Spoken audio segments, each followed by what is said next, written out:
ఆత్మబంధువులందరికీ నా యొక్క ఆత్మ ప్రణామాలు. ఇంత గొప్ప జ్ఞాన మార్గాన్ని మనకు అందించిన మహాత్ములైన బ్రహ్మర్షి పితామహ పత్రిజీ దంపతులకు, నాకు జ్ఞానాన్ని అందించిన బ్రహ్మర్షి తటవర్తి వీర రాఘవగారి దంపతులకు ఆత్మ ప్రణామాలు తెలుపుకుంటూ ఈ రోజుటి కార్యక్రమాన్ని మనం మొదలు పెట్టుకుందాం మాస్టర్స్.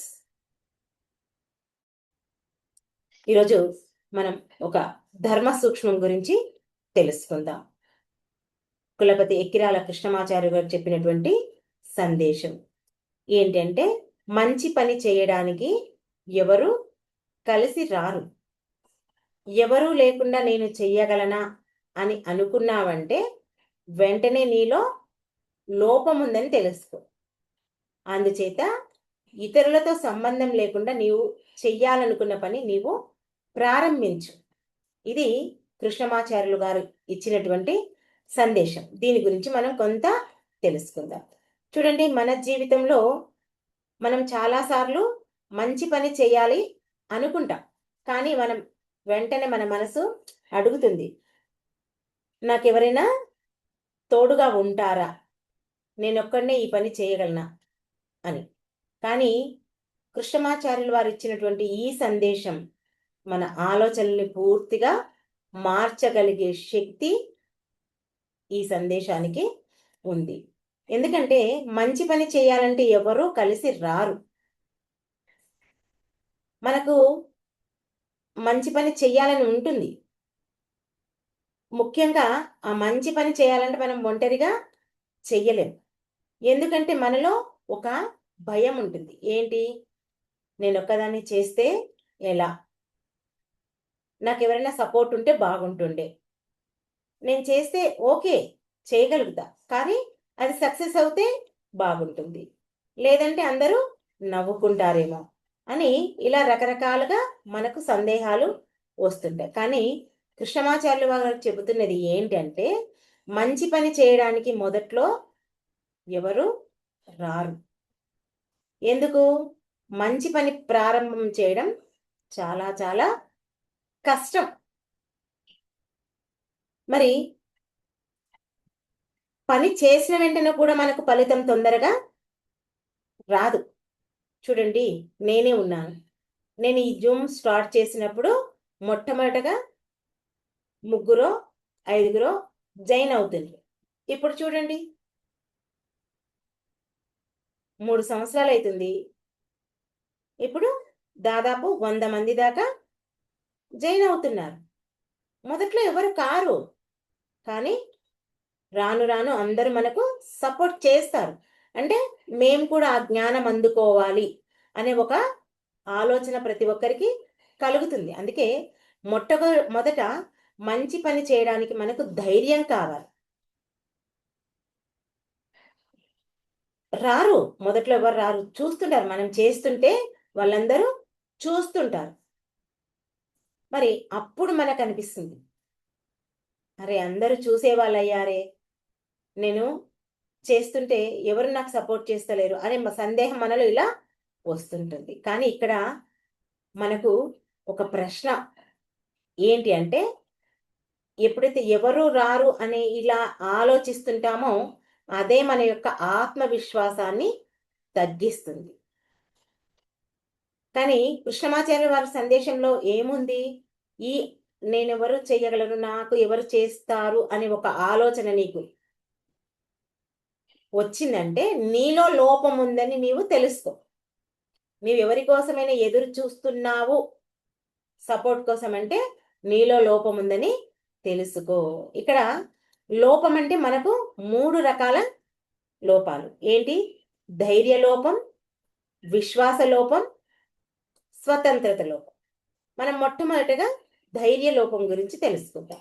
ధైర్యం అంటే ఇక్కడ భయం లేకపోవడం కాదు. భయం ఉన్నప్పటికీ మనం ముందుకు అడుగు వేయడం. కానీ ధైర్యం లేదు అంటే ఆ లోపం ఉన్నప్పుడు మనలో ఏం జరుగుతుంది అంటే, ఇది నేను చెయ్యలేను, ఏదైనా తప్పు జరిగితే వాళ్ళు ఏమనుకుంటారు, ఇవన్నీ మన మనసులో తిరుగుతుంటాయి. కానీ ఈ ధైర్యం అనేది మనకు ఆ ధైర్య లోపం అనేది మనకు భయం కాదు, అసలు భయం కాదు. మనలో ఉన్నటువంటి ఆ శక్తిని మనం గుర్తించకపోవడమే. చూడండి, ఉదాహరణకు మనకు ఈత రాదు. మరి ఈత రాదు అని అంటే ఎప్పుడు ఇంకా మనం నీళ్ళలోకి ఎప్పుడు దిగం. లేదు, నేను ఈత నేర్చుకోవాలి అని ఎప్పుడైతే మనం ఆ నీళ్ళలోకి దిగుతామో అప్పుడే మనకు ఈత వస్తుంది. నువ్వు రాదు, నాకు భయం అవుతుంది అని అనుకున్నావు అనుకో, ఇంకెప్పటికీ నీవు నేర్చుకో. కానీ నాకు రాదు అని ఎప్పుడైతే అనుకుంటావో నీలో ఆ ధైర్యం తగ్గిపోతుంది. మనం ధైర్యం తెచ్చుకొని చిన్నగా మెల్లమెల్లగా అడుగులు వేస్తుండాలి. వేస్తుంటే ఎప్పటికైనా మనం నేర్చుకుంటాం. అలాగే ఒక క్లాస్ చెప్పమన్నా లేదా ఒక మాటలు మాట్లాడమన్నా ముందుకు రారు కొంతమంది. కానీ ధైర్యంగా ముందుకు రావాలి. మెల్లమెల్లగా మాట్లాడుతుంటే మనకే వస్తుంది. అప్పుడే మనలో ఉన్నటువంటి ఆ భయం మనం తొలగించుకోగలుగుతాం. ఇది ధైర్య లోపం. నెక్స్ట్ విశ్వాస లోపం. ఇక్కడ ఏముండాలి? నేను చెయ్యగలను అనే అంతర్గత నమ్మకం ఉండాలి. విశ్వాసం అనే ఈ లోపం వలన, ఈ లోపం ఎప్పుడైతే మనలో ఉంటుందో మన మనసు ఇలా చెప్తుంది, ఏంటి, నేనంత గొప్పవాడిని కాదు, ఇది నా వల్ల కాదు, నేను చెయ్యలేను, ఇంకొకరు చేస్తే బాగుంటుంది అని. కానీ ఈ విశ్వాస లోపం అనేది చాలా చాలా భయంకరమైనటువంటి లోపం, ప్రమాదకరమైనటువంటి లోపం. ఎందుకంటే నీ శక్తిని నీవే తిరస్కరించడం, నీ మీద నీకే నమ్మకం లేకపోవడం, నిన్ను నువ్వు గుర్తించకపోవడం. నిన్ను నువ్వే గుర్తించకపోతే ఇంకెవరు గుర్తిస్తారు? ఇంకెవరు గుర్తించలేరు. చూడండి, ఒక విత్తనం అంట నేలలో పడినప్పుడు నేను చెట్టుగా తయారు కాలేను అని అనుకుంటే ఇంకా అది చెట్టుగా ఎదగలేదంట. అలాగే మనిషి కూడా తన మీద తనకు నమ్మకం లేకపోతే ఇంకెప్పుడు అతడు ఎదగలేడు. ఇప్పుడు మనం ఉన్నాం, ధ్యానం చేస్తున్నాం, అబ్బో నా వల్ల కాదు ఇన్ని గంటలు కూర్చోవడం. ఇప్పుడు మనం ప్రతి పౌర్ణమికి ఓంకారేశ్వరంలో మౌన ధ్యానం పెట్టుకుంటున్నాం కదా. ఒక్కొక్క సిట్టింగ్లో 3 గంటలు కూర్చోవాలి. అలా దాదాపు మనం 9-10 గంటలు చేస్తున్నాం. అమ్మో అన్ని గంటలు కూర్చోవాలా, నేను కూర్చోలేను, నేను రాలేను అనుకుంటే ఇంకెప్పటికీ రాలేరు, ఎప్పటికీ కూర్చోలేరు, ఇంకెప్పుడు జీవితంలో ఎదగలేదు, అలాగే ఉండిపోతారు. మరి ఇక్కడ మన జీవితంలో ఇది ఎలా కనిపిస్తుంది అంటే, మనం ఎంతసేపు ఇతరులతో పోల్చుకోవడం వల్లనే మనల్ని మనం తక్కువగా భావించుకుంటాం. అలా భావించుకోవడం వల్లనే మనం ప్రయత్నం చెయ్యం.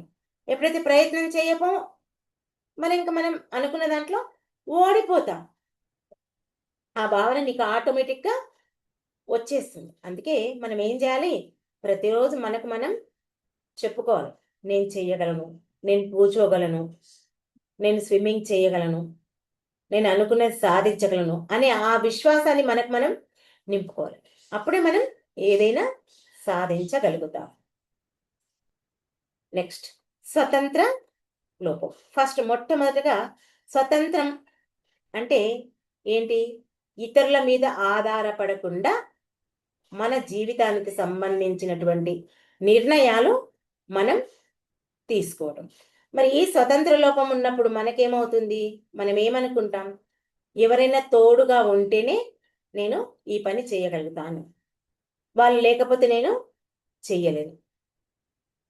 ఇది అనుకుంటే నీవు మానసిక బంధంలో ఉన్నట్టు. ఎందుకంటే మన జీవితం మనం జీవించాలి. మనం జీవించకుండా మనం ఇతరుల మీద ఆధారపడటం అలవాటు చేసుకుంటాం. కానీ ఇక్కడ సత్యం ఏమిటంటే, నువ్వే పుట్టావు, నీ జీవితం నువ్వే జీవించాలి. అంతే కదా? వేరొకరు జీవిస్తారా?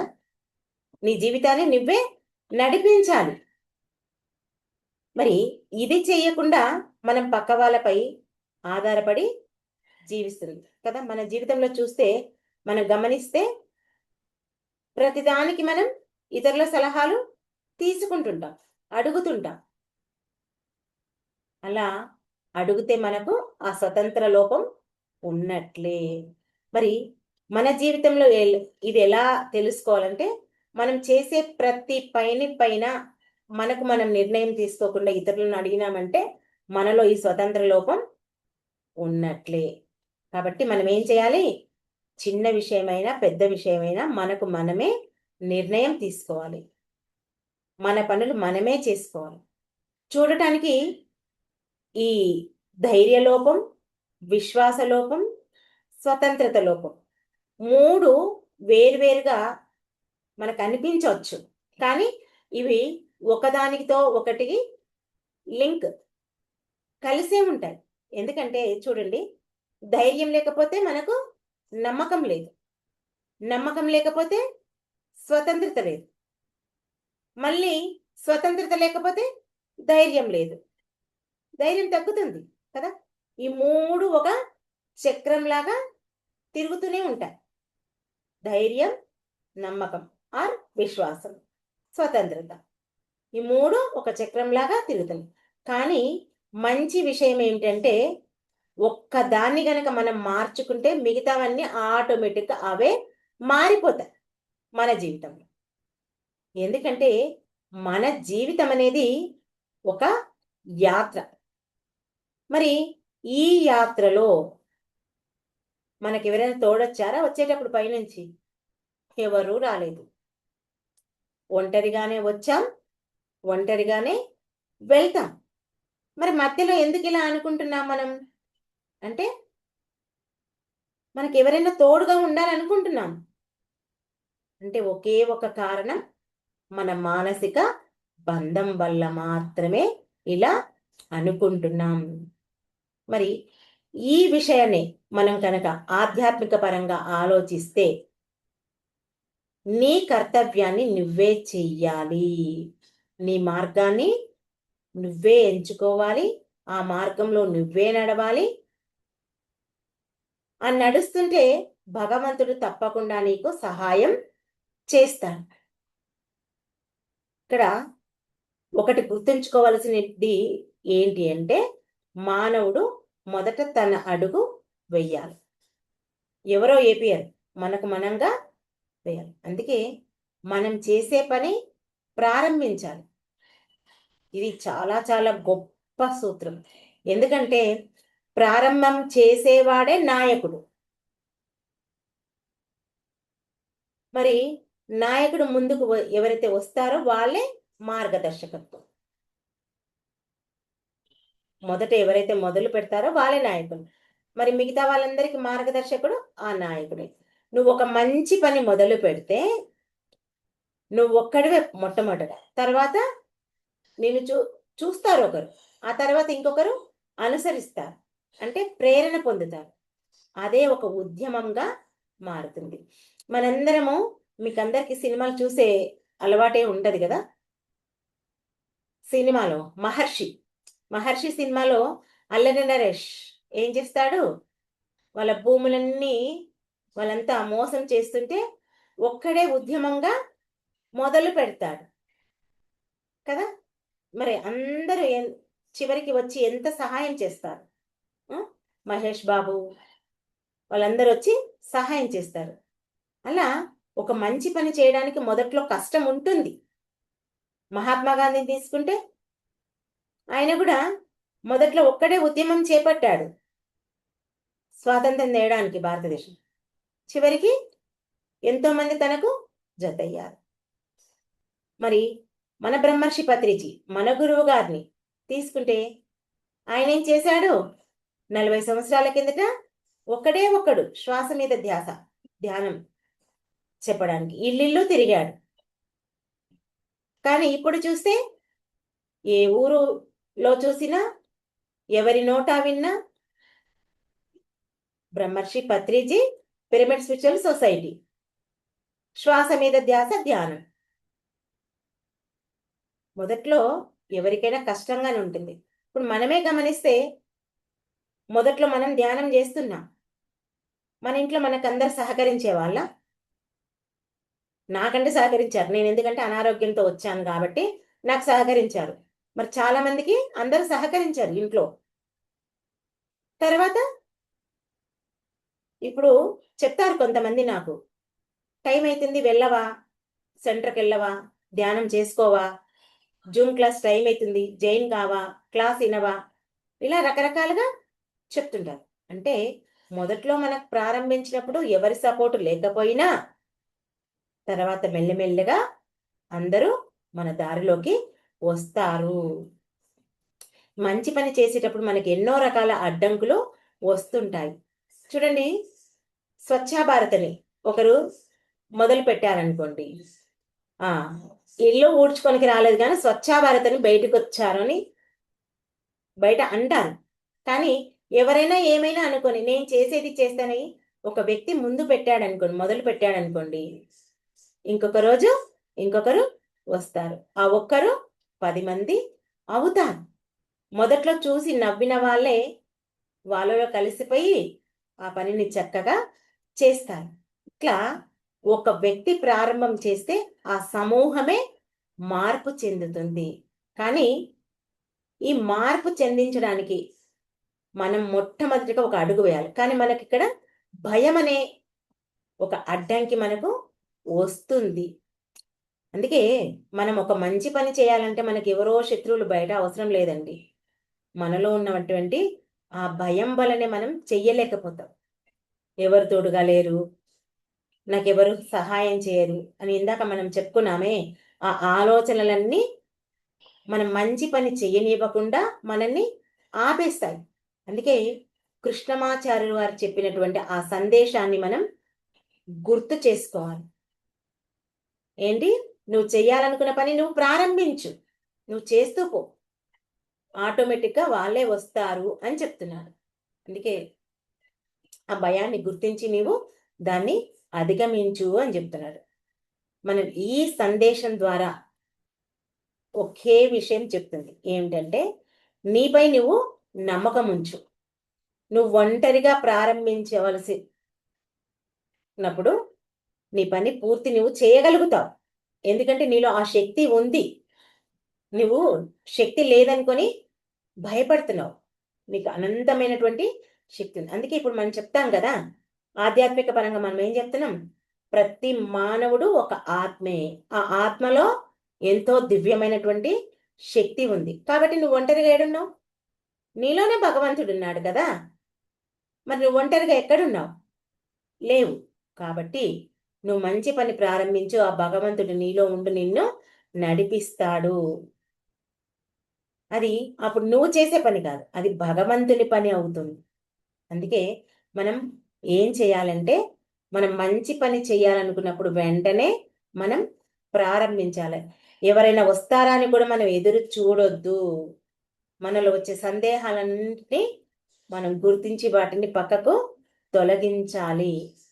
కాబట్టి మనం ఒక్కరిగానే మొదలు పెడతాం. ఎవ్వరి కోసం ఎదురు చూడకూడదు, భయపడకూడదు.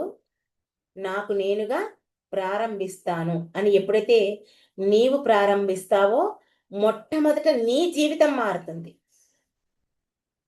ఆ తర్వాత నిన్ను అనుసరించిన వాళ్ళ జీవితాలు మారుతాయి. ఇదే నువ్వు చేయాల్సింది. కాబట్టి ఒకటే గుర్తుపెట్టుకో, మంచి పని చేయడానికి ఎదురు చూడకు, నీ పని నువ్వే ప్రారంభించు. ప్రపంచమే నీ వెంట నడుస్తుంది. ఇంతకంటే గొప్ప అవకాశం ఏముంది కదా. ఇది కృష్ణమాచార్యుల వారు ఇచ్చినటువంటి సందేశం యొక్క సారం. అర్థమైంది కదా. ఏదైనా ఒక మంచి పని ప్రారంభించాలంటే ఎవ్వరి కోసం ఎదురు చూడొద్దు. మనకు అనిపించిందా మనం ధైర్యంగా చెయ్యాలి, విశ్వాసంతో చేయాలి, స్వతంత్రత కోల్పోవద్దు. ఆ మూడింటిని గుర్తుంచుకుంటే మనం మన యొక్క జీవితాన్ని అద్భుతంగా తీర్చిదిద్దుకుంటాం. మన జీవితాన్నే కాదు, ఇతరుల జీవితాలను కూడా తీర్చిదిద్దడానికి మనకు శక్తి ఉంటుంది. ఓకే మాస్టర్స్, ఈ అవకాశం నాకు ఇచ్చినందుకు మీ అందరికీ నా యొక్క కృతజ్ఞతలు. Thank you. మరి అందరం కాసేపు ధ్యానంలో కూర్చుందా.